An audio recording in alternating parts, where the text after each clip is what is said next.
Digital exclusive గా మనం చూస్తున్నాం. కేంద్ర మంత్రి రామ్మోహన్ నాయుడు అరుదైన ఘనత సాధించాడు. యుద్ధ విమానంలో తాను ప్రయాణించాడు. దాంట్లో ప్రయాణం చేయడం ఎంతో అనుభూతి కలిగించింది అంటూ కూడా ఇటు రామ్మోహన్ నాయుడు ట్వీట్ చేసిన పరిస్థితి కనిపిస్తోంది. ఏరో ఇండియా 2025లో భాగంగా యుద్ధ విమానాన్ని నడపడం మరిచిపోలేని అనుభూతినిచ్చింది అంటూ కూడా రామ్మోహన్ నాయుడు తెలియజేశారు. ఇటు అద్భుతమైన జెట్ విమానంలో ప్రయాణించే అవకాశం నాకు వచ్చింది అంటూ కూడా ఆయన చెప్తున్నారు. హెచ్ఏఎల్ స్వదేశంలో తయారు చేసిన యశస్ యుద్ధ విమానంలో ప్రయాణం చేయడం ఒక గర్వంగా ఉంది అంటూ కూడా ఇటు రామ్మోహన్ నాయుడు ఒక ట్వీట్ చేశారు. అత్యాధునిక సాంకేతిక పరిజ్ఞానంతో కొత్త శిఖరాలకు చేరుకోవడం ఆనందంగా ఉంది అంటూ కూడా ఆయన ట్వీట్ చేశారు. ఇటు బెంగళూరులో జరుగుతున్న ఏరో ఇండియా 2025 భాగంగా ఇటు యుద్ధ విమానంలో ఏరో ఇండియా 2025లో భాగంగా యుద్ధ విమానాన్ని నడపడం మరిచిపోలేని అనుభూతినిచ్చింది అంటూ కూడా రామ్మోహన్ నాయుడు ట్వీట్ చేశారు. HJT-36 యశస్ యుద్ధ విమానంలో ప్రయాణం చేయడం, అలాగే హెచ్ఏఎల్ స్వదేశంలో తయారు చేసిన యశస్ యుద్ధ విమానంలో ప్రయాణం చేయడం నాకు ఎంతో అనుభూతి కలిగించింది అంటూ కూడా చెప్పుకొస్తున్నారు. ఇటు ఏదైతే యుద్ధ విమానంలో ప్రయాణించాడో రామ్మోహన్ నాయుడు ఒక అరుదైన ఘనతను సాధించారనే చెప్పుకోవాలి. ఒక తెలుగుకు సంబంధించిన కేంద్ర మంత్రి, దట్టు ఒక యువ నాయకుడు ఈ విధంగా యుద్ధ విమానంలో ప్రయాణించడం అది ఆయనకి ఒక గర్వించదగ్గ విషయం అనే చెప్పుకోవాలి. ఒక అరుదైన ఘనతను ఆయన సాధించాలని చెప్పుకోవాలి. నడపడం మర్చిపోలేని విషయం అంటూ కూడా ఆయన చెప్పుకొచ్చారు. యుద్ధ విమానంలో ఇటు రామ్మోహన్ నాయుడు ఒక అరుదైన ఘనతను సాధించారని చెప్పుకోవాలి. అద్భుతమైన జెట్ విమానంలో ప్రయాణించే అరుదైన అవకాశం నాకు వచ్చింది అంటూ కూడా రామ్మోహన్ నాయుడు అక్కడ ట్వీట్ చేశారు. ఇటు విమానయాన రక్షణ తయారీలో రోజు రోజుకు పెరుగుతున్న పరాక్రమానికి ఈ స్వదేశీ అద్భుత నిదర్శనం అంటూ కూడా రామ్మోహన్ నాయుడు వెల్లడించారు. అలాగే ఇటు ప్రధాని నరేంద్ర మోడీ ఆత్మ నిర్భర్ భారత్ లక్ష్య సాధనలో అత్యాధునిక సాంకేతిక పరిజ్ఞానంతో కొత్త శిఖరాలకు చేరుకోవడం ఆనందంగా ఉంది అంటూ కూడా ఇటు రామ్మోహన్ నాయుడు ట్వీట్ చేశారు. ఇక దీనికి సంబంధించిన కంప్లీట్ డీటెయిల్స్ అందించేందుకు మా ప్రతినిధి ఢిల్లీ నుంచి శివ ఉన్నారు. శివ, మనం చూస్తూ ఉన్నాము ఇటు యుద్ధ విమానంలో అయితే ఇటు రామ్మోహన్ నాయుడు ప్రయాణం చేశాడు. ఆయన ఒక అరుదైన ఘనతను సాధించాలని చెప్పుకోవాలి. అసలు దీనికి సంబంధించిన డీటెయిల్స్ ఏ విధంగా ఉన్నాయి, ఆయన అనుభూతి ఏ విధంగా ఉందనుకోవచ్చు శివ?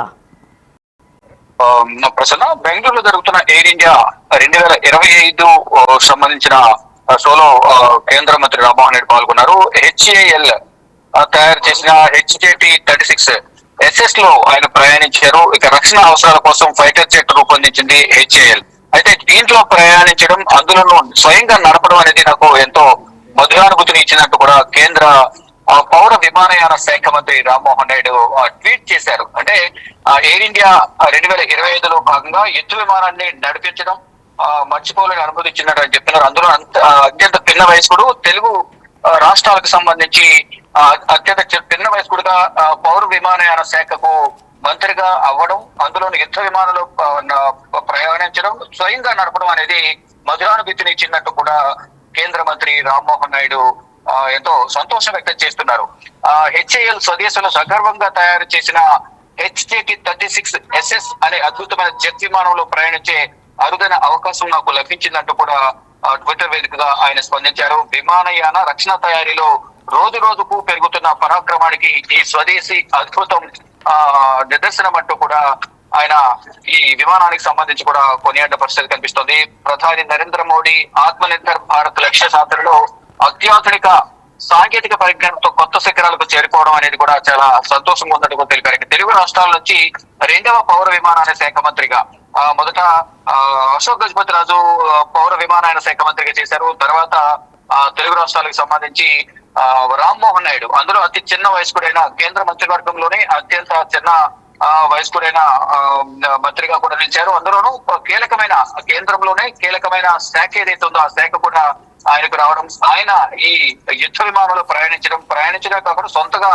తానే స్వయంగా నడపడం అనేది చాలా సంతోషాన్ని ఇచ్చిందంటూ కూడా చెప్తున్నారు. ఇక ప్రధాని నరేంద్ర మోడీ సారథ్యంలో అత్యంత సాంకేతిక పరిజ్ఞానాన్ని ఉపయోగించి సాంకేతికతలో ముందుకు దూసుకుపోతున్నాము అంటూ కూడా ఆయన నరేంద్ర మోడీ పాలనను, ఆయనకు అనుభవాలు కూడా మెచ్చుకుంటూ ఉన్నారు. మొత్తంగా చూసుకుంటే ఈ రోజు ఏదైతే బెంగళూరులో జరిగిన ఏరియాకు సంబంధించిన ఇటు రామ్మోహన్ నాయుడు గురించి చూసుకున్నట్లయితే అత్యంత పిన్న వయస్కుడని చెప్పుకోవాలి. సో గతంలో ఎప్పుడైనా ఇలాంటి యుద్ధ విమానంలో వేరే నేతలు ఎవరైనా ప్రయాణం చేశారా? అయితే తెలుగు రాష్ట్రాలకు సంబంధించి ప్రయాణించిన దాఖలాలు ఎక్కడా లేవు. కానీ ఇటు రాష్ట్రపతి హోదాలో ప్రతిభా పాటిల్ తొలి మహిళా రాష్ట్రపతి ఈ యుద్ధ విమానంలో ప్రయాణించారు. ఇటువంటి విమానాల్లో ఇటు రాజకీయ నాయకులకు సంబంధించి కొంతమంది ఈ నిర్మలా సీతారామన్ అలాగే మరికొంతమంది నేతలు ప్రయాణించినప్పటికీ ఇటు తెలుగు రాష్ట్రాలకు సంబంధించిన అత్యంత చిన్న వయస్కుడు, ఎంత చిన్న వయసులో ఎవరు కూడా యుద్ధ విమానంలో ప్రయాణించలేదు రాజకీయ నాయకులు. ఈ రాజకీయ నాయకులు అత్యంత చిన్న వయసులో ప్రయాణించిన వ్యక్తిగా ఘనత అనేది రామ్మోహన్ నాయుడికి దక్కుతుందనేది కూడా ఇప్పటి వరకు ఉన్న సమాచారం ప్రకారం అయితే తెలుస్తోంది.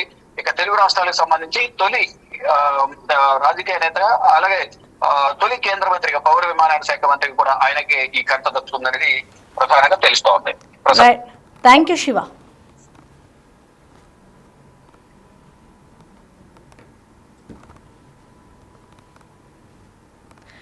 కేంద్ర మంత్రి రామ్మోహన్ నాయుడు అరుదైన ఘనతను సాధించాడు. పౌర విమానయాన శాఖ మంత్రిగా ఆయన ప్రస్తుతం పనిచేస్తూ ఉన్నారు. ఈ అరుదైన ఘనతను సాధించడం నేను చాలా గర్వంగా ఫీల్ అవుతున్నాను అంటూ కూడా రామ్మోహన్ నాయుడు ట్వీట్ చేయడం జరిగింది. అత్యంత కీలకమైన శాఖలో ఆయన పనిచేస్తున్నారనే చెప్పుకోవాలి. ఇటు తెలుగు రాష్ట్రాల్లో చూసుకుంటే మొట్టమొదటిసారిగా ఇటు రామ్మోహన్ నాయుడే ఆ యుద్ధ విమానంలో ప్రయాణించడం ఇటు తెలుగు రాష్ట్రాల్లో ఒక సంచలనమనే చెప్పాలి. అరుదైన ఘనతగా ఆయన భావిస్తూ ఉన్నాడు. అత్యంత పిన్న వయస్కుడిగా ఈ విధంగా జెట్ విమానంలో ప్రయాణించడం రామ్మోహన్ నాయుడుకి ఒక అరుదైన ఘనతగానే చెప్పుకోవాలి. ఇటు ఏదైతే బెంగళూరులో ఏరో ఇండియా 2025కి సంబంధించి అక్కడ విన్యాసాలు జరుగుతున్నాయో దాంట్లో ఇటు కేంద్ర మంత్రి రామ్మోహన్ నాయుడు పాల్గొన్నారు. దీనికి సంబంధించి ఇటు ఆయన HJT-36SS యుద్ధ విమానంలో ప్రయాణం చేశాడు. తాను నడపడం నాకు ఒక మర్చిపోలేని అనుభూతినిచ్చింది అంటూ కూడా ఇటు రామ్మోహన్ నాయుడు అయితే ట్వీట్ చేశారు. ఇటు ప్రధాని నరేంద్ర మోడీ ఆత్మ నిర్భర్ భారత్ లక్ష్య సాధనలో అత్యాధునిక సాంకేతిక పరిజ్ఞానంతో కొత్త శిఖరాలకు చేరుకోవడం ఆనందంగా ఉంది అంటూ కూడా రామ్మోహన్ నాయుడు ట్వీట్ చేశారు.